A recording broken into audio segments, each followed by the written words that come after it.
ನಾವು ಮಾಡುವಂಥ ಸಾಂಬಾರು ರುಚಿಯಾಗಿರಬೇಕು ಅಂದರೆ ಸಾಂಬಾರು ಪುಡಿ ತುಂಬಾ ಮುಖ್ಯ ಅಲ್ವಾ. ಸೊ ಇವತ್ತು ಕಡಿಮೆ ಪ್ರಮಾಣದಲ್ಲಿ ಅರ್ಧ ಕೆಜಿ ಸಾಂಬಾರು ಪುಡಿನ ಮನೆಯಲ್ಲೇ ಯಾವ ರೀತಿ ಈಸಿಯಾಗಿ ಮಾಡ್ಕೊಳ್ಳೋದು ಅಂತ ತಿಳಿಸ್ಕೊಡ್ತಾ ಇದ್ದೀನಿ. ಈ ಸಾಂಬಾರು ಪುಡಿನ ಒಂದು ಸಲ ಮಾಡಿಟ್ಕೊಂಡ್ರೆ 1 ವರ್ಷ ಆದರೂ ಹಾಳಾಗಲ್ಲ. ಮೊದಲು ಒಂದು ಪ್ಯಾನ್ ಇಟ್ಕೊಂಡು 1 ಕಪ್ ಗುಂಟೂರು ಮೆಣಸಿನ್ಕಾಯಿನ ಸೇರಿಸ್ಬಿಟ್ಟು ಲೋ ಫ್ಲೇಮ್ನಲ್ಲೇ ರೋಸ್ಟ್ ಮಾಡ್ಕೊಳ್ಬೇಕು. ಅಂದರೆ 150 ಗ್ರಾಮ್ ಮೆಣಸಿನ್ಕಾಯಿನ ತೊಗೊಂಡಿದ್ದೀನಿ. ನಾನಿಲ್ಲಿ ಕಪ್ ಲೆಕ್ಕದಲ್ಲೂ ತಿಳಿಸ್ಕೊಡ್ತಾ ಇದ್ದೀನಿ, ಗ್ರಾಮ್ ಲೆಕ್ಕದಲ್ಲೂ ತಿಳಿಸ್ತಾ ಇದ್ದೀನಿ. ಸೊ ನಿಮಗೆ ಯಾವ್ದು ಸುಲಭ ಆಗುತ್ತೋ ಆ ರೀತಿ ಮಾಡ್ಕೊಳ್ಬೋದು. ತುಂಬ ಹೊತ್ತು ರೋಸ್ಟ್ ಮಾಡ್ಕೊಳ್ಳೋದು ಬೇಡ. ಈ ರೀತಿ ಲೈಟಾಗಿ ಬಣ್ಣ ಚೇಂಜ್ ಆಗ್ತಾ ಇದ್ದಂಗೆ ಒಂದು ಪ್ಲೇಟ್ಗೆ ಹಾಕಿ ತೆಗೆದಿಟ್ಕೊಂಡು, ಈಗ ಅದೇ ಕಪ್ಪಲ್ಲೇ ಅರ್ಧ ಕಪ್ ಬ್ಯಾಡಗೆ ಮೆಣಸಿನ್ಕಾಯಿನ ಸೇರಿಸ್ಕೊಳ್ತಾ ಇದ್ದೀನಿ.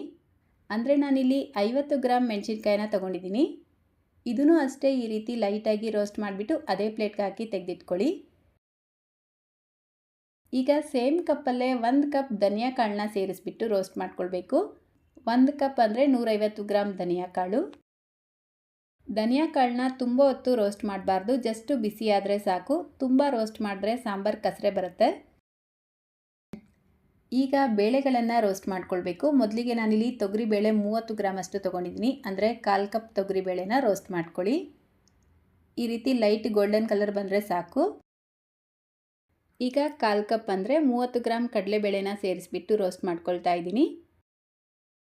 ಎಲ್ಲ ಬೇಳೆಗಳನ್ನು ಸ್ವಲ್ಪ ಚೆನ್ನಾಗಿ ರೋಸ್ಟ್ ಮಾಡ್ಕೊಳ್ಬೇಕು. ನೆಕ್ಸ್ಟ್ ಈಗ ಹೆಸರುಬೇಳೆ 30 ಗ್ರಾಮ್ ಸೇರಿಸ್ಬಿಟ್ಟು ರೋಸ್ಟ್ ಮಾಡ್ಕೊಳ್ಳಿ. ಹೆಸರು ಬೇಳೆಗೆ ಬದಲಾಗಿ ಹೆಸರು ಕಾಳು ಬೇಕಿದ್ರೂ ಉಪಯೋಗಿಸ್ಬೋದು, ಬೇಡ ಅಂದರೆ ಸ್ಕಿಪ್ ಮಾಡ್ಕೊಳ್ಳಿ. ಈಗ ಅದೇ ಕಪ್ಪಲ್ಲೇ 1/4 ಕಪ್ ಉದ್ದಿನ ಕಾಳು ಅಥವಾ ಉದ್ದಿನ ಬೇಳೆ ಅಂದರೆ 30 ಗ್ರಾಮ್ ಅಷ್ಟು ಉದ್ದಿನ ಬೇಳೆನ ಸೇರಿಸ್ಬಿಟ್ಟು ರೋಸ್ಟ್ ಮಾಡ್ಕೊಳ್ಬೇಕು. ಉದ್ದಿನ ಕಾಳನ್ನ ಸ್ವಲ್ಪ ಹೆಚ್ಚು ಹೊತ್ತು ರೋಸ್ಟ್ ಮಾಡ್ಕೊಳ್ಳಿ. ಇದರಿಂದ ಘಮ ಬರೋಕ್ಕೆ ಶುರುವಾಗತ್ತೆ, ಅಲ್ಲಿವರೆಗೂ ರೋಸ್ಟ್ ಮಾಡಿಕೊಂಡ್ರೆ ಸಾಕು. ನೆಕ್ಸ್ಟ್ ಈಗ 1/4 ಕಪ್ ಜೀರಿಗೆ ಅಂದರೆ 30 ಗ್ರಾಮ್ ಜೀರಿಗೆ ತಗೊಂಡು ರೋಸ್ಟ್ ಮಾಡ್ಕೊಳ್ತಾ ಇದ್ದೀನಿ. ಜೀರಿಗೆ ಬೇಕಿದ್ರೆ 30 ಗ್ರಾಮ್ಗಿಂತ ಒಂಚೂರು ಹೆಚ್ಚಿಗೆ ಉಪಯೋಗಿಸ್ಬೋದು. ಫ್ಲೇವರು ಟೇಸ್ಟು ಚೆನ್ನಾಗಿರುತ್ತೆ, ಜೀರ್ಣ ಕೂಡ ಚೆನ್ನಾಗಾಗುತ್ತೆ. ಈಗ 10 ಗ್ರಾಮ್ ಮೆಂತ್ಯ ಕಾಳು, 10 ಗ್ರಾಮ್ ಸಾಸಿವೆ, 5 ಗ್ರಾಮ್ ಕಾಳು ಮೆಣಸು, 1 ಪೀಸ್ ಚಕ್ಕೆ, 7ರಿಂದ 8 ಲವಂಗನ ತೊಗೊಂಡಿದ್ದೀನಿ. ಸ್ಪೂನ್ ಲೆಕ್ಕದಲ್ಲಿ ಹೇಳಬೇಕಾದ್ರೆ 1 ಟೇಬಲ್ ಸ್ಪೂನ್ ಸಾಸಿವೆ, 1 ಟೇಬಲ್ ಸ್ಪೂನ್ ಮೆಂತ್ಯ ಕಾಳು, ಅರ್ಧ ಟೇಬಲ್ ಸ್ಪೂನ್ ಕಾಳು ಮೆಣಸನ್ನ ತಗೊಳ್ಳಿ. ಇದನ್ನು ಒಂದು 2 ಸೆಕೆಂಡ್ ರೋಸ್ಟ್ ಮಾಡಿಬಿಟ್ಟು ಅದೇ ಪ್ಲೇಟ್ಗೆ ಸೇರಿಸಿಟ್ಕೊಳ್ಳಿ. ಈಗ 1 ಟೇಬಲ್ ಸ್ಪೂನ್ ಅಕ್ಕಿ ತೊಗೊಂಡಿದ್ದೀನಿ. ಅಂದರೆ ಒಂದು 5 ಗ್ರಾಮ್ ಅಷ್ಟು ಅಕ್ಕಿನ ತಗೊಂಡು ರೋಸ್ಟ್ ಮಾಡ್ಕೊಳ್ಬೇಕು. ನೆಕ್ಸ್ಟ್ ಈಗ 1 ಟೇಬಲ್ ಸ್ಪೂನ್ ಗಸಗಸೆ ಅಂದರೆ 5 ಗ್ರಾಮ್ ಗಸಗಸೆನ ತಗೊಂಡು ರೋಸ್ಟ್ ಮಾಡ್ಕೊಳ್ಳಿ. ಈಗ ಲಾಸ್ಟಲ್ಲಿ 1 ಹಿಡಿ ಕರಿಬೇವಿನ ಎಲೆ ಅಂದರೆ 3 ಕಡ್ಡಿ ಕರಿಬೇವಿನ ಎಲೆ ಸೇರಿಸ್ಬಿಟ್ಟು ಇದು ಕ್ರಿಸ್ಪಿ ಆಗೋವರೆಗೂ ರೋಸ್ಟ್ ಮಾಡ್ಕೊಳ್ಳಿ. ಇದರ ಜೊತೆಗೇ ನಾನಿಲ್ಲಿ ಅರ್ಧ ಟೇಬಲ್ ಸ್ಪೂನ್ ಕಲ್ಲುಪ್ಪನ್ನ ಸೇರಿಸ್ಬಿಟ್ಟು ರೋಸ್ಟ್ ಮಾಡ್ಕೊಳ್ತಾ ಇದ್ದೀನಿ. ಉಪ್ಪಲ್ಲಿ ನೀರಿನ ಅಂಶ ಇರುತ್ತೆ, ಸೊ ಚೆನ್ನಾಗಿ ರೋಸ್ಟ್ ಮಾಡ್ಕೊಳ್ಬೇಕು. ಉಪ್ಪು ಸೇರಿಸ್ಕೊಳ್ಳೋದ್ರಿಂದ ಸಾಂಬಾರು ಪುಡಿ ತುಂಬ ದಿನ ಇಟ್ಟರೂ ಹಾಳಾಗಲ್ಲ. ನಿಮಗೆ ಬೇಡ ಅಂದರೆ ಸ್ಕಿಪ್ ಮಾಡ್ಕೊಳ್ಬೋದು. ಸೊ ನೋಡಿ, ಈ ರೀತಿ ಎಲ್ಲ ಪದಾರ್ಥಗಳನ್ನು ರೋಸ್ಟ್ ಮಾಡಿಬಿಟ್ಟು ಕಂಪ್ಲೀಟಾಗಿ ತಣ್ಣಗಾಗೋದಕ್ಕೆ ಬಿಡಬೇಕು. ನೋಡಿ, ಇದು ಪೂರ್ತಿಯಾಗಿ ತಣ್ಣಗಾಗಿದೆ. ನಾವು ರೋಸ್ಟ್ ಮಾಡ್ಕೊಂಡಿರುವಂಥ ಮೆಣಸಿನ್ಕಾಯಿ ಎಲ್ಲ ಈ ರೀತಿ ಕ್ರಿಸ್ಪಿಯಾಗಿರಬೇಕು, ಆವಾಗಲೇ ಪುಡಿ ಕೂಡ ತುಂಬ ದಿನ ಇಟ್ಟರೂ ಹಾಳಾಗಲ್ಲ. ಈಗ ಇದೆಲ್ಲವನ್ನು ಒಂದು ಮಿಕ್ಸರ್ ಜಾರ್ಗೆ ಸೇರಿಸ್ಕೊಂಡು ಅರ್ಧ ಟೀ ಸ್ಪೂನ್ ಅರಿಶಿನ, ಅರ್ಧ ಟೀ ಸ್ಪೂನ್ ಇಂಗು ಪೌಡರ್ನ ಸೇರಿಸ್ಬಿಟ್ಟು ಪುಡಿ ಮಾಡ್ಕೊಳ್ಬೇಕು. ಆನ್ ಆಫ್ ಮಾಡ್ಕೊಳ್ತಾ ಮಿಕ್ಸ್ ಮಾಡಿಕೊಂಡು ಪುಡಿ ಮಾಡ್ಕೊಳ್ಬೇಕು. ಎಷ್ಟು ನುಣ್ಣಗಾಗುತ್ತೋ ಅಷ್ಟು ನುಣ್ಣಗೆ ಪುಡಿ ಮಾಡಿಕೊಂಡು ಇದನ್ನು ಜರಡಿ ಮಾಡ್ಕೊಳ್ಬೇಕು.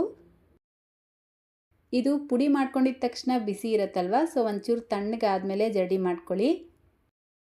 ಈ ರೀತಿ ಜರಡಿ ಮಾಡಿಕೊಂಡು ಪೂರ್ತಿಯಾಗಿ ತಣ್ಣಗಾದ್ಮೇಲೆ ಒಂದು ಏರ್ಟೈಟ್ ಬಾಕ್ಸಲ್ಲಿ ಅಥವಾ ಗಾಜಿನ ಬಾಟ್ಲಲ್ಲಿ ಹಾಕಿ ಸ್ಟೋರ್ ಮಾಡಿಕೊಂಡ್ರೆ 1 ವರ್ಷ ಆದರೂ ಹಾಳಾಗಲ್ಲ. ಇಷ್ಟು ಕಡಿಮೆ ಪ್ರಮಾಣದಲ್ಲಿ ಮಾಡಿಕೊಂಡ್ರೆ ಖಂಡಿತ ಇದು 1 ವರ್ಷ ಬರಲ್ಲ, 3 ತಿಂಗಳು 6 ತಿಂಗಳಲ್ಲಿ ಖಾಲಿ ಆಗುತ್ತೆ. ನೋಡಿ, ನಾನು ತಿಳಿಸ್ಕೊಟ್ಟಿರುವಂಥ ಅಳತೆಗೆ ನನಗಿಲ್ಲಿ ಕರೆಕ್ಟಾಗಿ ಅರ್ಧ ಕೆಜಿ ಸಾಂಬಾರು ಪುಡಿ ರೆಡಿಯಾಗಿದೆ. ಈಗಾಗಲೇ ನಮ್ಮ ಚಾನಲಲ್ಲಿ 1 ಕೆಜಿ ಸಾಂಬಾರು ಪುಡಿ, 4 ಕೆಜಿ ಸಾಂಬಾರು ಪುಡಿನ ಯಾವ ರೀತಿ ಮಾಡೋದು ಅಂತ ವಿಡಿಯೋಗಳನ್ನು ಶೇರ್ ಮಾಡಿದ್ದೀನಿ. ಆ ಎಲ್ಲ ವಿಡಿಯೋಗಳ ಲಿಂಕ್ ಡಿಸ್ಕ್ರಿಪ್ಷನ್ ಬಾಕ್ಸಲ್ಲಿ ಕೊಟ್ಟಿರ್ತೀನಿ, ನೀವು ಬೇಕಿದ್ರೆ ಚೆಕ್ ಮಾಡ್ಕೊಳ್ಬೋದು. ಅದೇ ರೀತಿ ಧನಿಯಾ ಪುಡಿ, ಮೆಣಸಿನ ಪುಡಿ ಕೂಡ ಮನೇಲಿ ಯಾವ ರೀತಿ ಮಾಡ್ಕೊಳ್ಳೋದು ಅಂತ ತಿಳಿಸ್ಕೊಟ್ಟಿದ್ದೀನಿ. ಆ ವಿಡಿಯೋ ಲಿಂಕ್ ಕೂಡ ಡಿಸ್ಕ್ರಿಪ್ಷನ್ ಬಾಕ್ಸಲ್ಲಿ ಕೊಟ್ಟಿರ್ತೀನಿ, ಚೆಕ್ ಮಾಡ್ಕೊಳ್ಳಿ. ಈ ಸಾಂಬಾರು ಪುಡಿನ 1 ಟೇಬಲ್ ಸ್ಪೂನ್ ಅಷ್ಟು ಸಾಂಬಾರ್ಗೆ ಹಾಕ್ಕೊಂಡ್ರೆ ಸಾಕು, ಅಷ್ಟು ಫ್ಲೇವರ್ ಆಗಿ ಟೇಸ್ಟಿಯಾಗಿ ತುಂಬಾ ಚೆನ್ನಾಗಿ ಸಾಂಬಾರು ರೆಡಿಯಾಗುತ್ತೆ. ಸೊ ಒಂದು ಸಲ ಈ ಸಾಂಬಾರು ಪುಡಿನ ಮನೇಲಿ ಟ್ರೈ ಮಾಡಿ ಹೇಗೆ ಬಂತು ಅಂತ ಕಮೆಂಟ್ ಮಾಡಿ ತಿಳಿಸಿ. ಏನಾದರೂ ಡೌಟ್ಸ್ ಇದ್ದರೆ ಕಮೆಂಟ್ ಮಾಡಿ, ಖಂಡಿತ ರಿಪ್ಲೈ ಮಾಡ್ತೀನಿ. ಇನ್ನು ಮುಂದೆ ಅಂಗಡಿಯಿಂದ ಸಾಂಬಾರು ಪುಡಿನ ತರಬೇಡಿ, ಮನೆಯಲ್ಲೇ ಈಸಿಯಾಗಿ ಮಾಡ್ಕೊಳ್ಳಿ. ಸೊ ವಿಡಿಯೋ ಇಷ್ಟ ಆಗಿದ್ರೆ ಲೈಕ್, ಶೇರ್, ಕಮೆಂಟ್ ಮಾಡೋದನ್ನು ಮರಿಬೇಡಿ. ಚಾನಲ್ನ ಹೊಸದಾಗಿ ನೋಡ್ತಾ ಇದ್ದರೆ ಸಬ್ಸ್ಕ್ರೈಬ್ ಮಾಡ್ಕೊಳ್ಳಿ. ಫೇಸ್ಬುಕ್ಕಲ್ಲಿ ನೋಡ್ತಾ ಇದ್ದರೆ ಫಾಲೋ ಮಾಡ್ಕೊಳ್ಳಿ. ಇದೇ ರೀತಿ ಮತ್ತೊಂದು ವಿಡಿಯೋದೊಂದಿಗೆ ಸಿಗೋಣ. Thank you.